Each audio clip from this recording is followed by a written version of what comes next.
mais fértil para eufemismos. Na canção, por exemplo, rapaz. estou fazendo amor com outra pessoa, não é somente amor que Alexandre Pires está fazendo com outra pessoa. Inclusive, não é nem amor, como ele mesmo diz, afinal, o amor só se mede depois do prazer. Verdade, o amor, inclusive, encolhe depois do prazer. E não só o amor. Quando um funkeiro pergunta se você quer sentar, ele não está sendo cavalheiro. Quando o Exalta Samba canta, você na foto toda nua, meu corpo deu sinal, ele está falando de ereção. E esse eufemismo é fichinha perto do restante da canção Cartão Postal. Afinal, a música começa com um verso pesado. Distraída, te filmei, você não viu. É a coisa mais bonita o seu corpo de perfil. Sim, ele filmou a mulher sem consentimento, ainda culpou a vítima dizendo que ela está sempre distraída. E depois piora, ele fala, te proponho, amor, um trato. Que tal se render? Eu te dou o seu retrato, mas quero você. Eita, caralho, bizarro, é chantagem mesmo, em português. O cara cometeu assédio seguido de extorsão. E a prova de que ele está fazendo chantagem é que ele diz, meu amor, não é chantagem. Uma pessoa só precisa explicar que não é chantagem quando é chantagem. É tipo um esquema de pirâmide. Ninguém nunca apresentou uma coisa inocente assim. Vamos no cinema, amor, eu juro que não é esquema de pirâmide. Toda vez que a pessoa apresenta com esquema de pirâmide, é esquema de pirâmide. Essa é a regra da humanidade. Mas toda vez é isso. Tão doido, gente, que o Exalta Samba cantou essa canção no Criança Esperança. Caralho, velho. Majoritariamente infanto-juvenil. Os anos 90 realmente era a terra de ninguém, pô. Realmente era a terra de ninguém.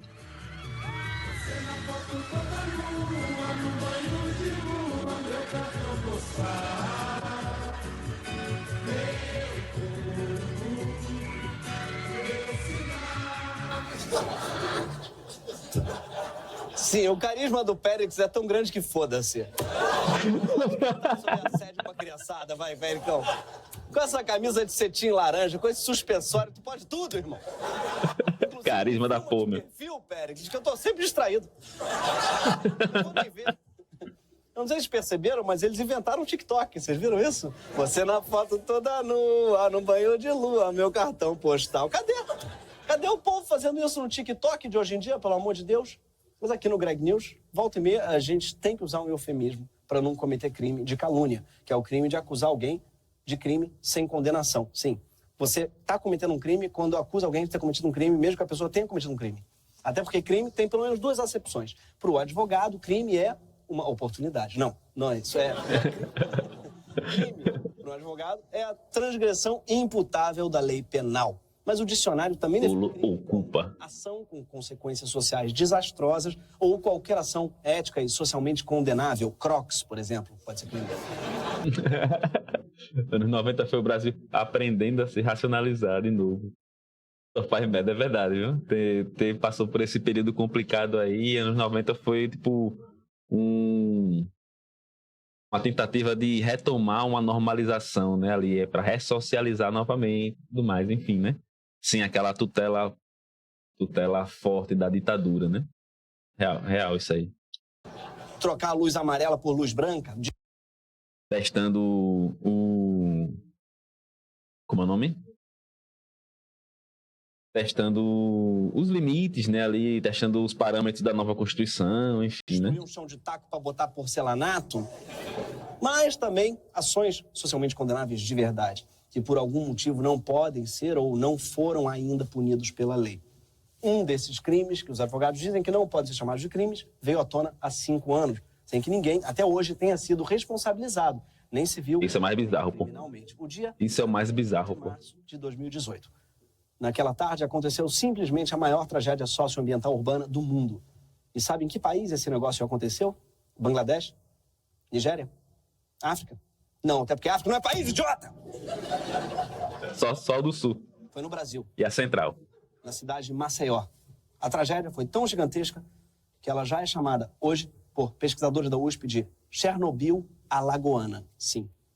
Que, aliás, Chernobyl alagoana seria um bom apelido para outro evento, que é o nascimento do Arthur Lira. Gostei desse nome aí também, hein? Chernobyl alagoana. Gostei desse nome. Dá nome de EP, hein? Dá nome de EP, isso aí. Mas naquele dia, a população de Maceió sentiu um terremoto de 2,5 graus na escala Richter. No dia do nascimento do Arthur Lira, não. No dia 3 de março de 2018. É não? De repente, 5 bairros centrais da cidade de Maceió simplesmente afundaram. Não, pô, e não só centrais, pô, esses bairros são históricos, pô. Você vê ali, ó, Bebedouro, Pinheiro, Mutange, Bom Parto, uma parte ali do Farol, você vê ali, né? Eu estudei minha vida toda ali naquela região ali do Farol. Não sei se dá pra ver o mouse aí. O mouse dá pra ver? Tá. Enfim, essa parte aqui, ó. Estudei aqui, ó. Aqui é onde tem, é considerado, né, pelo menos na época que eu estudei lá, era considerado um dos maiores complexos educacionais da América Latina, né? São, acho que, 12 escolas que tem lá, tá ligado? Escolas básicas, assim, de nível médio e fundamental e infantil. Além de uma grande biblioteca, comporta ali também teatro, comporta rádio também, né? Rádio Educativa FM. Enfim, é um grande complexo ali de produção esportiva também, né? Tem piscina olímpica, enfim, é muita coisa, pô. Escola de arte. Boa parte dessas escolas não estão funcionando mais ali, né? Algumas escolas, principalmente as escolas que eu já estudei, inclusive minha irmã estudou, uma das que minha irmã estudou, não tá funcionando mais lá por conta disso, tá ligado? Por causa desse afundamento aí desses bairros. Sem contar que é um rolê que depois da escola ali, quando eu acabava as aulas, eu ia para esses bairros que os colegas meus moravam, que eu sempre morei muito longe. Tipo, a distância da minha casa para essas escolas era papo de 40 minutos de busão, 50 minutos de busão, tá ligado? Você pegando o busão numa hora meia, assim, de trânsito, tá ligado? Sem ser um trânsito fodido, nem um trânsito muito leve. Você pegava aí 50 minutos de ônibus. E tinha uns colegas que moravam aí por trás e tal, que é tipo... Ele esse aqui que você tá vendo aqui, azul, é lagoa. É uma laguna, né? A Laguna Mundaú. E essa parte aqui que eu estudava, ela fica em cima. Tem um morrinho assim e tal, alto pra caralho também, tá ligado? E todo esse bairro aqui é mais baixo, assim, a nível da laguna e tal. Esse Mutange aqui comportava lá o campo de futebol do CSA, né, que é o time, um dos maiores times locais, assim, né, do estado. E já não tem mais ali também, porque não pode mais transitar por ali. Enfim, tá alagado, tudo alagado. Tem prédios históricos ali, enfim, velho, muita coisa se perdeu por conta da Braskem, tá ligado? Por conta desses afundamentos. Sim, Maceió afundou. E quando eu digo... Também Bebedouro, né, ali, você bota ali Bebedouro, foi um lugar de moradia do Graciliano Ramos, tá ligado? Ele morou aí, Bebedouro. Maceió simplesmente afundaram, sim, Maceió afundou. E quando eu digo afundou, aqui não é uma expressão como na frase Bolsonaro afundou o Brasil, não. E Graciliano tem uma praia, tem uma estátua dele na praia de Maceió. Coisa que ele odiava, a praia. Ele não gostava de praia. Aí os caras fizeram o quê? Uma estátua na praia, mas não no bairro onde ele residiu, né? O fundamento aqui é real. De repente, o chão desses bairros começou a ceder vários centímetros. E se você não tiver nenhuma noção de geologia, como eu, você pode estar dizendo, e daí? Qual o problema, caso ficar alguns centímetros mais baixo? Primeiro dia, tu não vai acertar a chave na fechadura. Vai bater. É sacanagem com o homem, com a memória dele. Rapidinho, você acostuma, entra mais agachadinho, só que não. 10 centímetros de afundamento do solo pode ser o bastante para deixar sua casa em ruínas. Pensa nisso quando te disserem que 10 centímetros é pouco. Dá sim pra fazer um estrago, irmão. Enquanto alguns bairros afundaram poucos centímetros, outras regiões chegaram a afundar 1,5 metro. Sim, alguns lugares afundaram um tenente-coronel o dia inteiro. O desastre não se restringiu a um bairro só, mas a uma região de... Ela que me espere agora. Para você que é sudestino entender, isso equivale a uma área do tamanho de Copacabana, Ipanema e Leblon somados, irmão. Que é uma referência mais sudestina impossível, porque são bairros do sudeste do Rio. Cidade essa que fica no sudeste, da região sudeste, que fica no sudeste do Brasil, sim. Aqui é o extremo sudeste. Mas falando sério, um afundamento de Maceió rachou prédios e casas, condenando bairros inteiros à destruição. 5 grandes bairros da capital, aqueles que rodeiam a Lagoa Mundaú, na região central, foram condenados, obrigando, por enquanto, 55 mil pessoas a deixarem suas casas, fechando comércios, afetando várias escolas, destruindo um hospital, condenando 5 unidades de saúde, levando à demissão de milhares de pessoas. O hospital que minha mãe trabalha fica perto dessas áreas, tá ligado? Ele também tá sendo condenado, assim, tá ligado? O prédio dele. A galera tá querendo sair de lá e tal, mas não tem pra onde ir, Marcel. Tá muito apertado, pô. Justamente por conta disso, tá ligado? É uma situação, assim, calamitosa mesmo, assim. E vem se arrastando por 5 anos, pô. Você pega um aluguel que você pagava na periferia onde eu morava, calamidade total, pô. Um aluguel que você pagava papo de R$ 400 pra você morar numa casa lá, hoje em dia tá 550, 600, tá ligado? Tá, tipo... E se você encontrar uma casa? Porque tá difícil, pô. Tá difícil. Lá onde eu morava, antes de vir pra cá, pra onde eu tô morando agora, tô morando numa cidade adjacente, né? Na zona metropolitana de Maceió. Mas lá onde eu cresci, lá no Village Campestre 2, que é um dos bairros periféricos mais populosos, assim, de Maceió, perde só para mais um bairro, que é o Benito Bentes, que é o vizinho, né? O bairro vizinho. Ele, tipo, não tem casa, pô. Não tem casa para você morar, tá ligado? As casas que possivelmente vinha a ter, são construídas agora, porque as que já estavam lá não tem mais, pô. Não tem, a galera não tá... Não tem espaço, pô. Não tem espaço. Só se, tipo, as casas que estiverem vagando agora são de famílias que não conseguem mais pagar aluguel, né? Aí vaga, como foi o meu caso, né? No caso, saí de lá por conta disso também, tá ligado? Entre outras coisas, foi por conta disso também. Enfim, né? É uma situação calamitosa, pô. Ruim, horrível. Bizarro. Comunidades inteiras foram desfeitas. Favelas, bairros de classe média, um bairro que era o que estava se valorizando mais rápido na cidade. Parentes que moravam perto há décadas foram separados. O afundamento separou famílias que nem o WhatsApp tinha conseguido separar. É como se uma cidade inteira deixasse de existir do nada. E a parte mais triste, essa cidade não é Balneário Camboriú. Ai, Gregório, que marcação com a Dubai brasileira, hein? Olha, eu Caralho, é pra isso, pô. Balneário Camboriú tem um Cristo Luz, que é um Cristo Redentor segurando uma JBL. Ou um Pogo. Caralho. Será que, porra, Que construção. uma luz branca, tá? Durante a noite, isso ilumina a cidade de luz branca, inundando-a de tristeza e miséria. E o mais doido é que o outro braço dele não está estendido. Ele está meio caído, assim. Como se fosse um juiz marcando uma falta. E depois, o pessoal fala que o Porta dos Fundos não respeita a religião. A gente nunca faria uma maldade dessa. Por muito menos fizeram o que fizeram com o Charlie Hebdo. Mas voltando a Maceió. Bebedouro, o bairro histórico da cidade.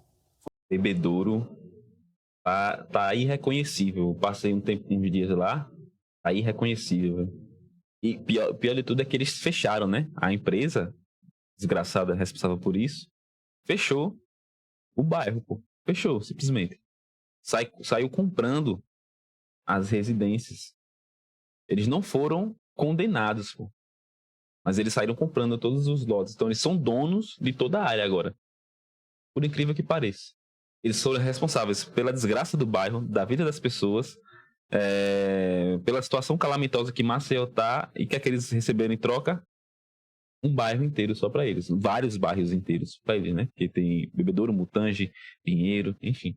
Daqui a pouco tem do lado ali a Vila Saém, tem Sanatório, eu acho também, que é aí. Enfim, velho. Bizarro, a situação bizarra. Sabe o que é mais bizarro também?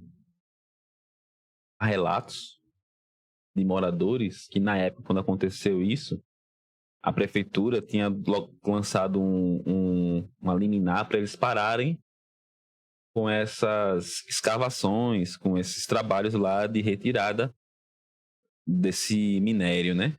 Mas há relatos de moradores lá, na época, inclusive, que dizia que na madrugada ouvia-se barulho dos maquinários funcionando ainda. Durante o dia, não. Tudo fechado, tudo caladinho. Mas durante a madrugada, as máquinas estavam a milhão. Isso não sou eu que estou dizendo. É relato de pessoas que moravam lá. Tá ligado? Relato de pessoas de lá, da região. Boa. Nessa. Ali estão prédios tombados pelo patrimônio municipal e estadual. Todos rachados. Era ali que aconteciam festas populares alagoanas. Havia mais de 100 anos. O transporte público na região afetada foi suspenso, impactando outros bairros que estão ao redor dos que afundaram. E o trânsito ficou infernal, porque várias vias foram interditadas sem data para reabrir. Ou seja, os bairros próximos que não afundaram literalmente acabaram afundando junto. Sem contar que as pessoas que estão morando nesses bairros próximos, que não foram realocadas, não tiveram suas casas colocadas nesse âmbito, estão vivendo uma zona de abandono. Pô. Abandono literal, assim, tipo, não tem transporte para lá, direto, tá ligado? Não tem iluminação, porque a galera pública, no caso, assim, né, de vias públicas, que a galera cortou a energia, né, desses postes e tudo mais, só tem, dentro das residências tem, mas nas vias não. Enfim, velho, a galera tem que andar muito para poder conseguir pegar um transporte. À noite, perigoso, né? Beleza. O recolhimento de lixo também virou um problema, um caos, porque a galera não tá indo lá nas ruas, então você tem que levar o lixo para um canto específico. Então vira uma podridão, porque todo mundo coloca lixo no mesmo canto. Enfim, velho. Caos, caos, caos. De todas as formas que você conseguir imaginar. Porque para chegar neles, você tem que atravessar a região afundada. O campo de treino do CSA, por exemplo, que é um dos principais clubes do estado, foi fechado. Mais de 7 mil alunos ou tiveram que mudar de escola, ou estão estudando numa escola que corre o risco de desabar, ou estão sem escola até hoje. Esse campo do CSA, eles estão treinando agora num campo do Corinthians Alagoano, que é um campo que fica lá perto de onde eu morava também, lá nesse vilarejo, né, que eu falei. Não é necessariamente no vilarejo, mas é no mesmo bairro ali, que é próximo, né, adjacente. Tá treinando lá, tá sem campo, inclusive eles, né, estão treinando no campo de outro time, que não é o deles. Enfim, velho, você vê, ó, o maior, ou um dos maiores times do estado nessa situação, pô, tá ligado? E essa questão das escolas aí, ó. 17 unidades de ensino público, divididas entre 13 estaduais, 11 escolas e 2 centros de formação, e outras 5 do município, com mais de 7 mil alunos no total, foram afetados. Até o cemitério local teve que fechar as portas. Uhum. O morador perdeu até o direito de morrer. 80% dos mortos da capital... beleza, pode crer. ...covas rasas por falta de vagas em outros cemitérios da cidade. O cenário... Isso eu não sabia, não. Apocalíptico. Nem precisa até Maceió para constatar isso. Se você entrar no Google Maps, por exemplo... Capitalismo acima de tudo, velho. Street View, num dos bairros afundados, você vai ver isso daqui. Essa era uma casa do bairro de Pinheiro antes da tragédia. Pinheiro... O Pinheiro é um bairro mais um pouco nobre, assim, tá ligado? Ele é um bairro de classe média, tá ligado? Bebedouro, Mutange, não, eles são mais periféricos mesmo. Mas Bebedouro, o Pinheiro, ele é um bairro mais de classe média. E ele foi afetado, tanto é que ele é de classe média tanto, né? Não querendo colocar aí em níveis de sofrimento, tá ligado?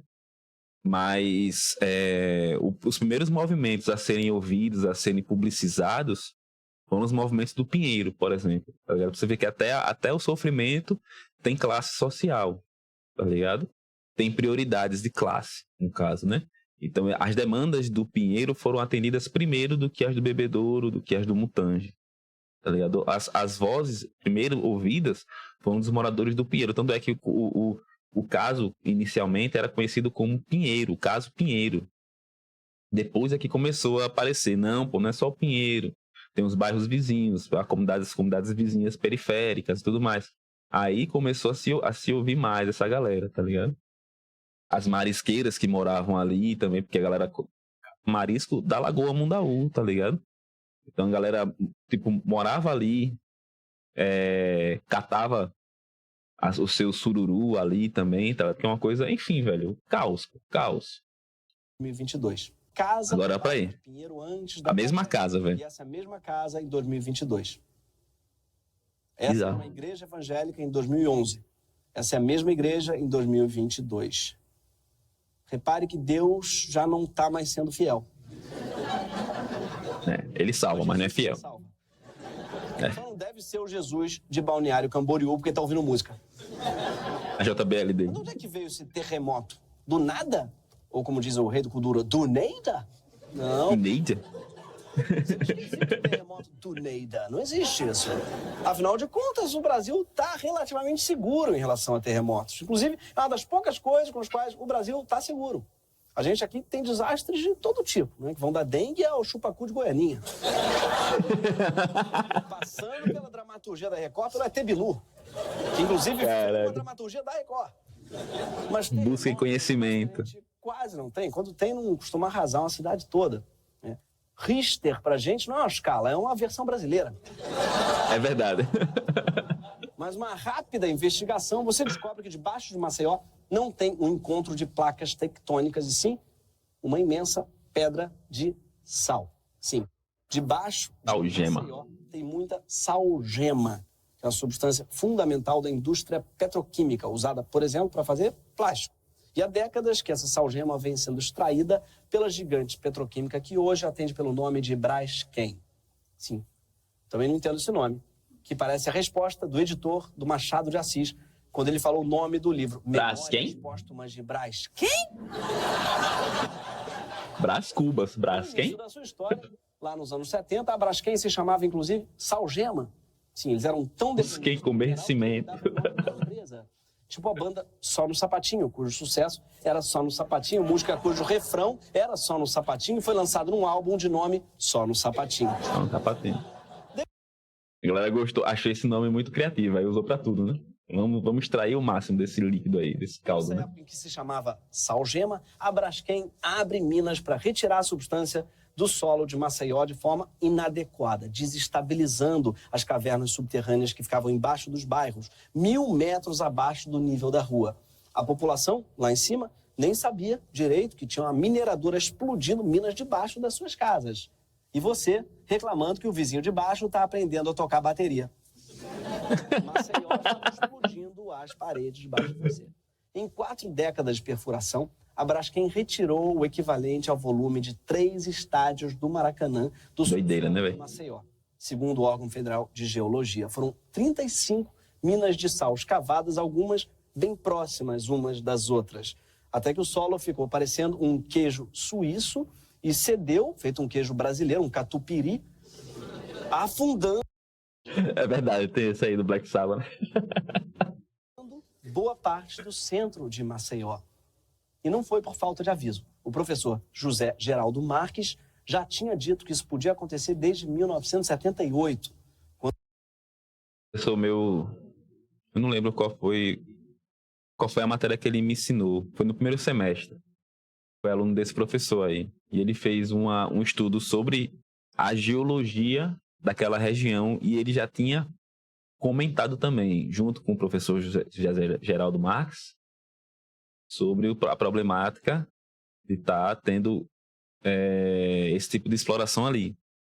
Ele já tinha comentado sobre o uso do solo, né? Enfim. Quando ele era o equivalente a secretário de Meio Ambiente de Alagoas. Ele emitiu um laudo contrário à instalação da empresa no local. Sugeriu que a empresa fosse instalada em Tabuleiro do Pilar, fora da capital, longe das lagoas de Maceió, pelo perigo que a extração de salgema representaria ali no meio de uma cidade. Não pegou muito bem para ele. Vai saber por que o José acabou obrigado a se demitir do governo e o projeto foi aprovado. José. Olha só. mas conta que além de perder o emprego, sofreu assédio, foi ameaçado de morte e acabou deixando o Maceió fugido. Foi para Campinas, virou professor da Unicamp. Depois disso, teve uma intensa mobilização popular contra a instalação da empresa na região, até com uma CPI municipal para impedi-los, mas não adiantou. E qual foi a reação da Braskem no dia que Maceió começou a afundar? Olha, no momento do afundamento, nem a empresa, nem seus acionistas falaram nada. Daí, 2 dias depois, a empresa emitiu uma nota dizendo que a extração da salgema não tinha nada a ver com a tragédia. O que, por si só, já é meio suspeito. Que eu não vi o Celso Portiolli emitindo uma nota dizendo que não tinha nada a ver com a tragédia. E deve ser porque ele não teve nada a ver com a tragédia. Aí do nada. Freud conta de um paciente que diz: sonhei com uma mulher que eu não sei quem é, mas sei que não é minha mãe. Era a mãe. Era mãe. Era mãe. A tragédia, a Braskem também disse que estava à disposição dos órgãos fiscalizadores para prestar esclarecimentos necessários e que a extração do sal é uma técnica utilizada em todo mundo. Sim, isso daí também é meio suspeito, porque primeiro ela disse que teve nada a ver, mas também disse: olha, não tem nada a ver, mas se vocês descobrirem que eu tenho a ver, eu posso explicar. E além disso, todo mundo faz isso que eu fiz. Braskem, você não é todo mundo. Se todo mundo jogar pela janela, você também vai. Não teve mãe a Braskem para falar isso para ela. No dia 12 de março de 2018, a Câmara Municipal de Maceió fez uma audiência pública para discutir a situação. Mas a Braskem não colocou ninguém para falar oficialmente em nome da empresa. Mais de um ano se passou sem que a empresa fizesse qualquer gesto relevante para ajudar a população afetada. Nem parasse de extrair salgema do solo. Sim, um ano depois, eles continuavam minerando embaixo da área fundada. E as pessoas continuavam vivendo em casas que podiam desabar quando já não tinham desabado. Até que um laudo técnico do governo federal, publicado em 2019... Tem que contar um negócio. Era normal. Era normal a gente ver o afundamento desses bairros. Aqui em Maceió já era considerado normal isso. Todo ano ali reduz não sei quantos centímetros. Era normal isso. Só que do nada fez bom de vez, tá ligado? Ou seja, isso já era uma coisa que já vinha acontecendo, só que aos poucos. O problema foi que colapsou tudo de vez. Enquanto estava sendo aos poucos, estava sustentável. 19 deixou muito claro que a Braskem era, sim, culpada pela tragédia. O Brasil é uma novela muito mal escrita. Você vai ver quem matou é o mordomo, claro. Aquele mordomo psicopata que no primeiro episódio falou: esse cara aí que vai matar, quer ver? Mas matou, só pode ser o Brasil, é sempre o mordomo. Assim que saiu o laudo responsabilizando a empresa, o vice-presidente da Braskem, Marcelo Cerqueira, deu uma entrevista dizendo que o laudo não importa tanto assim. O que importa é a segurança das pessoas. E você vê, ele foi bem treinado para repetir que o que importa é a segurança das pessoas. Que de fato não é o relatório em si que é importante. O importante é o seguinte: qual é a solução que vai ser adotada no bairro? Desde o ano passado, quando houve o evento envolvendo o bairro do Pinheiro, a nossa prioridade sempre foi como garantir a segurança das pessoas. Veja de novo, Tiago, a nossa prioridade no momento, a nossa reflexão é como garantir a segurança das pessoas. No sentido de garantir a segurança das pessoas. No sentido de garantir a segurança das pessoas. De fato, garantir que as pessoas pudessem continuar vivendo de uma forma segura. Esse é o posicionamento da Braskem, de garantir a segurança dessas pessoas, como trazer as pessoas para suas casas de volta e morar de forma segura. Nós vamos fazer mais seguro para a população. A gente precisa entender quais são as soluções de segurança das pessoas que estão ali. Né? Que ódio, velho. Na moral. A maior prioridade é, ok, como trazer as pessoas para suas casas de volta. No Brasil, tem um culpado dizendo que não é hora de encontrar culpado. Mas o mais louco é que ele estava querendo que as pessoas voltassem para suas casas e as casas estavam rachando. Sim, ele foi pioneiro na estratégia da OMS, do Fique em Casa. Mas não foi só a Braskem que se esquivou da responsabilidade depois da divulgação do laudo. O governador de Alagoas, na época do desastre, era ninguém menos que Renan Filho, hoje ministro dos Transportes do governo Lula. E o que é que ele fez? Senador de Alagoas, foi eleito, né, na real. Depois da tragédia. Pior, o laudo também responsabiliza o IMA, que é o Instituto do Meio Ambiente de Alagoas, que é de responsabilidade do governo e tinha dado as autorizações necessárias para a Braskem operar. Mas Renan se recusou a comentar esse fato. Todo mundo sabe que o IMA aqui em Alagoas é complicadinho, viu? Complicadinho, para dizer assim, um eufemismo, né? E aqui Vale lembrar que, segundo dados da Justiça Eleitoral, o Renan Filho recebeu R$320 mil da Braskem e R$829 mil da Odebrecht, que é a controladora da Braskem, como doação para sua campanha ao governo de Alagoas. E doação aqui pode ser interpretada como um eufemismo para investimento. Apesar de continuar negando responsabilidade, o fato é que depois da divulgação do laudo, a empresa foi finalmente procurar o Ministério Público para fazer um acordo que foi feito às pressas e assinado no dia 30 de dezembro de 2019, no apagar do ano, quando está todo mundo já pensando em outra coisa. Sim, eles fizeram como eu lírico de Péricles, aproveitaram nossa distração.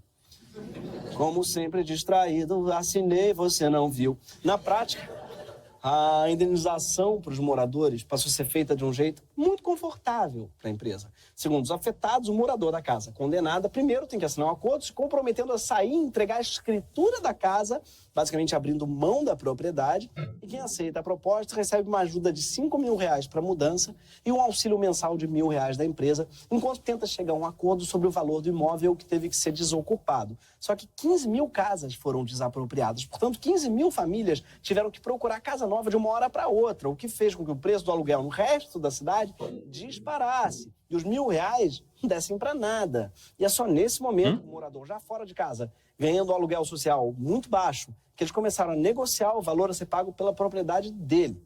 Não já perturbado, né? Com o valor de... reclamam dos valores a situação financeira, né? Moradores de imóveis do bairro do Pinheiro, atingidos pelas rachaturas, estão questionando o valor das indenizações. Tá vendo quem é o foco da matéria, né? Da fala lá daquele carinha, mais do bairro que eu falei a você, né? Sobre ter uma situação, a classe média, Paraná, oferecidas pela Braskem. Porque além dos danos que foram causados ao bairro que a gente mora, né? Nós estamos nos deparando com propostas indecentes de indenização dos nossos imóveis. Nós estamos recebendo propostas de pagamento pelo imóvel que não condizem com a realidade de mercado, nem no ano em que o problema começou a ser causado. É uma espécie de trato no qual o morador é a mulher nua e a Braskem é o Péricles. Mais uma coisa muito absurda no acordo, ele transfere a propriedade dos terrenos desapropriados para a Braskem. Cada acordo, entre aspas, desse que é fechado, a pessoa primeiro aceita sair, eles lacram, oferecem um apoio para a pessoa sair, um tal de um aluguel social. Mas a pessoa só consegue fazer isso se entregar o documento. E aí a Braskem passa a ser proprietária do seu imóvel, do seu patrimônio. Juridicamente, o que está acontecendo é um grande equívoco, porque a Braskem, a pretexto de indenizar, está comprando aquela região. É uma interpretação jurídica, né? Pode ter outra, mas a princípio o que se percebe é isso. É uma interpretação jurídica, pode ter outras, é a maneira dele se esquivar de um processo. Quer dizer, exatamente. É uma interpretação cômica. Pode ter outras. Mas eu adoro que um advogado ele é o seu próprio departamento jurídico. Ele mesmo faz o jeito dele dizer as coisas. Mas vocês entenderam o que ele disse, não é? A tragédia provocada pela Braskem pode acabar se tornando, na verdade, um dos maiores negócios da história do mercado imobiliário. Esse cara aqui, o presidente da Associação dos Empresários Prejudicados pela Mineração, ele explica como. Eu sou do mercado imobiliário, tá? A Braskem ela está ficando com 3 quilômetros de orla lagunar e em torno de 300 hectares em área urbana, num dos melhores bairros, na verdade, uma das melhores regiões de Maceió. Em valor futuro, em valor presente, se ela fizesse um bairro planejado, ela faturaria 40 bilhões de reais. Ela está provisionando 10 bi para resolver o problema dos bairros em fato relevante na Bolsa de Valores. Mas, potencialmente, vai lucrar 40 bi quando estabilizar a questão dos solos. Pode demorar 10 anos, 15 anos, mas para uma empresa que está na Bolsa de Valores, isso vira um ativo. Sim, os caras estão transformando o afundamento num puta case de sucesso, né? Puta case de sucesso. E essa é a interpretação imobiliária, pode ter outras. Mas é claro que quando a Braskem fala do podem ter ela outra. pinta um quadro bem mais bonito. O programa de compensação financeira. Mano, essas propagandas são altamente irritantes, velho. Durante o jornal local, isso passa direto, velho. É direto, pô. Não é uma vez por semana, não. É direto. Todos os dias todo intervalo passa isso aí. E durante a programação do dia também. Mas especificamente durante os jornais, que é quando a galera para assistir mais, tá lá. A Braskem se justificando, porque ela não é culpada, mas ela tá se justificando. E apoio à realocação Temporada eleitoral. há 3 anos e está perto de ser concluído. Criado para promover a segurança dos moradores dos bairros. A Braskem explica. Geológico, o programa vem permitindo que eles possam ser realocados e indenizados de maneira justa no menor tempo possível. Bem, os animais foram abandonados lá, se você for nesses locais. O que mais você vai ver é bicho jogado na rua, na situação precária. Mais gato do que qualquer outro bicho. Mas tem cachorro, enfim. Tem muitos bichos lá. Sim. Mesmo depois do laudo, eles chamam o fundamento de fenômeno geológico. Que é uma Não vai dizer nunca. de todos. É tipo chamar uma brochada de fenômeno gravitacional. Os caras transformaram o solo da cidade num queijo suíço. Ela veio abaixo. Quando dá merda, eles botam a culpa na geologia. É a astrologia deles. Em 2000, Foi natural, né? a empresa criou um canal de YouTube chamado Braskem Explica, só para falar da tragédia e explicar que ela não tem nada a ver com isso. Mas se tiver, já está fazendo tudo que é necessário para compensar a população de Maceió. Ela faz isso fazendo o quê? Usando tecnologias muito inovadoras. Inclusive, essa que eu fiquei abismado, com sinais de trânsito. Hoje, no Braskem Explica, vamos falar sobre os semáforos inteligentes. Quem circula na região já pode ver os novos semáforos instalados. Os equipamentos têm tecnologia de ponta e formam um sistema inteligente que vai deixar o trânsito mais fluido e seguro para pedestres, motoristas e ciclistas. Uau! Gente, primeiro que o Maceió o que mais precisa hoje são semáforos inteligentes. Mas pelo que eu entendi, consiste num Precisa sistema, muito. tá? Que quando o sinal dos carros fica verde, o outro pro pedestre fica vermelho! E aí o pedestre tá olhando lá. Quando o dele fica verde, é porque o outro que tá vermelho! É, pai. Se conversam, porque nunca os dois ficam verdes ao mesmo tempo. Gente, isso é inteligente pra caralho. Porra! Muito inteligente. Mas, gente, porra, fiquei bolado com a inteligência dessas porra desse semáforo aí. Essa porra desse semáforo. Esse semáforo aí é umas coisas da inteligência. Mas não para por aí. Por quê? Porque os investimentos da Braskem são mesmo impressionantes. Para preservar a memória da cidade, a empresa está lançando mão de um procedimento sofisticadíssimo chamado de tirar fotos. No Braskem Explica de hoje, vamos falar sobre como está sendo feito o registro dos imóveis com valor histórico e cultural para futuras ações de preservação da memória dos bairros. Câmeras 2D e 3D captaram as imagens, que serão agora transformadas em réplicas digitais Para mostrar detalhes da fachada e do interior. Sim, vão ter que demolir tudo por questões de segurança, mas vai tirar muita foto. É muita foto, meu. Acho que eles falam câmera 3D e 2D, sim. A tecnologia super moderna essa da câmera 2D, que é uma câmera que pega as duas dimensões. Eu nunca tinha ouvido essa câmera 2D, porque não faz o menor sentido. Ela pega pra cima e pra baixo da imagem. Não é um traço só, que é um D, não. Ela pega, entendeu o que eu quero dizer? Ela tira a foto, você vai ver, e tem 2D. É, porra. Todo mundo que teve a casa demolida vai poder ver fotos. 2D! Sim, assim como o lírico do Exalta Samba, a Braskem tá tirando fotos da cidade distraída para ficar vendo depois, sempre negando que tenha cometido algum crime durante o processo. Mas a Braskem precisa muito que pareça que está tudo bem, especialmente agora, né, nesse momento. E por quê? Porque a empresa está à venda. Hoje, 47% do capital votante da Braskem é da Petrobras, uma empresa cujo sócio majoritário é a União. E 50,1% são da Odebrecht, uma empresa de capital fechado, ou seja, com poucos acionistas, que recentemente mudou de nome para Novonor. Sim, a Odebrecht também passou por um processo de eufemismo no nome. Rebranding. Tá muito grave falar Odebrecht. Tá muito pesado. Né? Odebrecht que estão. Karma. Não sei por quê. As pessoas falavam que trabalhando no Odebrecht, os outros começavam a chorar. Ai, tadinho, ai, desculpa. Processo esse que os publicitários chamam de rebranding. E Nor, caso esteja perguntando, de Novonor, é uma homenagem ao patriarca Norberto. Novo deve ser ao partido, talvez. E como tudo que tem novo no nome, é uma versão piorada da antiga. É tipo Nova Skin e Novo. Os mesmos nomes. É. Nossa A senhora. Odebrecht precisa vender suas ações da Braskem Nova skin, para não. pagar suas dívidas. E sabe quem está querendo comprar a Braskem justamente para salvar a Odebrecht? A Petrobras, instigada pelo governo Lula. O fato é que ninguém parece interessado em punir de verdade os responsáveis, nem indenizar Com certeza. de verdade as vítimas, nem o governo federal, já que a Petrobras já é dona de boa parte da Braskem e pode acabar detendo ainda mais ações dela.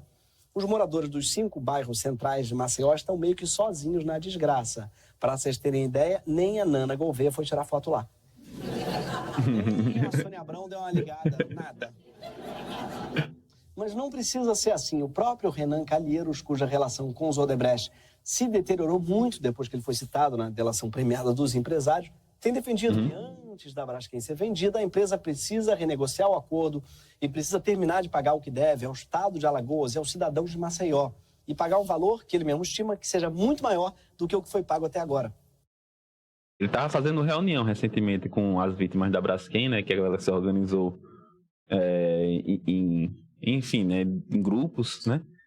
Aí bota lá, vítimas da Braskem, né? São a reunião de vários bairros, desses bairros atingidos, né? E tudo mais. Aí ele estava se reunindo com a galera para ver as ações jurídicas que podem ser tomadas, né? Porque ele é, enfim, senador e tudo, esses rolezinhos aí, né? Ele tem muito contato, né? A galera tava complicado. Depois eu conto mais um pouquinho da Braskem.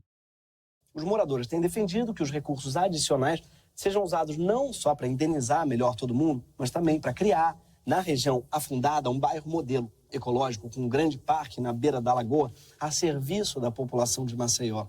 O fato é que qualquer que seja o destino que a cidade decidir dar a esses bairros, ele precisa ser bancado pela empresa responsável pela tragédia e não por quem foi vítima dela. Se a Petrobras comprar a Braskem antes desse acordo ser renegociado e da empresa aceitar destinar um valor justo para Maceió, ela vai transferir a totalidade desse passivo para a conta de todos nós, inclusive para os afetados, que, como todos os brasileiros, também são meio donos da Petrobras. Hoje, pelo menos metade dessa responsa é do Emílio Odebrecht e dos seus sócios. Só que a Petrobras quer comprar a Braskem justamente para salvar a Odebrecht, não para salvar Maceió. Isso diz muito sobre as nossas prioridades. A gente está mais preocupado com o afundamento de uma empresa do que com o afundamento de uma cidade. São as mega empresas que são consideradas grandes demais para falir, não uma capital inteira. A possível falência da Odebrecht foi objeto de inúmeras reportagens, artigos de opinião, análises políticas e econômicas. Já a tragédia de Maceió, que é a maior dessa natureza, não consideradas grandes demais para falir, não uma capital inteira. A possível falência da Odebrecht foi objeto de inúmeras reportagens, artigos de opinião, análises políticas e econômicas.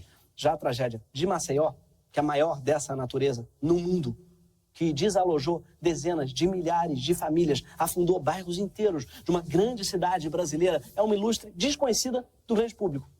Isso não é por acaso, é reflexo de uma sociedade mais preocupada com suas corporações do que com suas comunidades.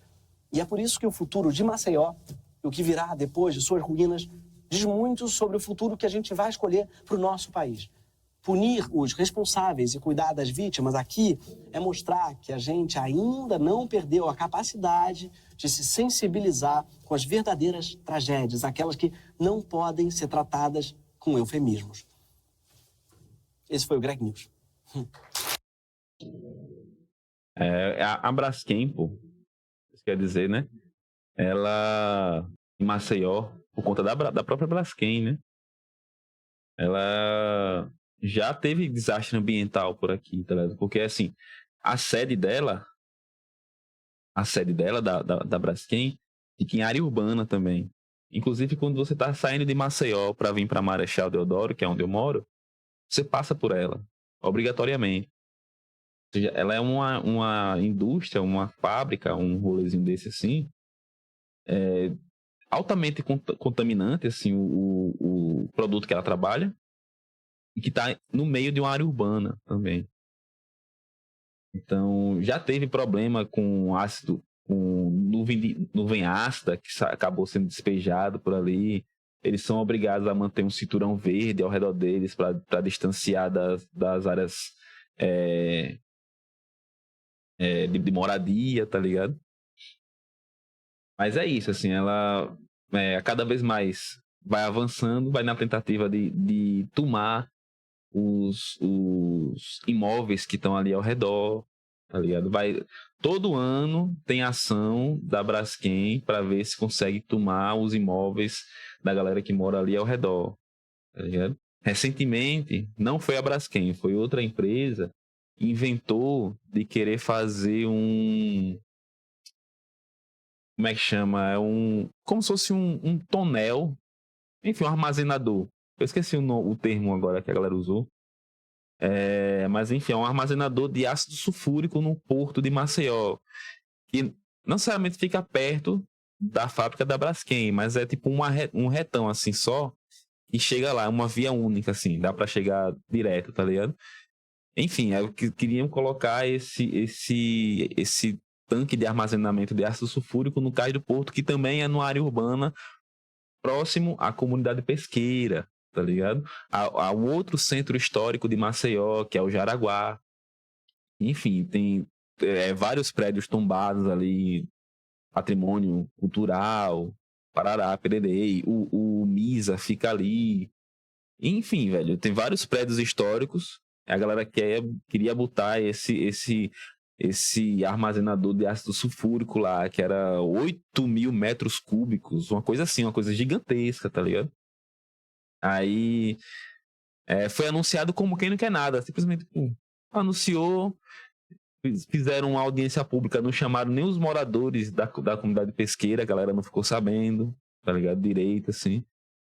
Aí foi um buruçu, a galera caiu em cima, o pessoal, né, ambiental foi lá, desse rolê, ficou atento, bateu muito, aí ficou feio. Aí a prefeitura voltou, disse que não ia, voltou atrás, né, disse que não ia liberar essa licença, né, pererei, parará. Enfim, é uma tentativa constante aqui na cidade de fazer crimes ambientais, de fazer burlar leis ambientais em troca de um enriquecimento fajuto que não vai ter retorno para a cidade. E mesmo se tivesse retorno para a cidade, não pode, pô. Não pode, tem que preservar. O que tem que ser preservado, preserva. Arruma outros meios de fazer a cidade ganhar, né? A cidade ter a renda dela ali aumentada, enfim. Né? Mas é isso, né? A galera, de tempos em tempos, avança em cima de pobre, em cima de ambiente, né? Do meio ambiente, em detrimento do pobre, e fica elas por elas. Todo dia, todo ano, eles inventam alguma coisa a avançar em cima dessas questões. Tudo em nome de um lucro e a concentração do capital.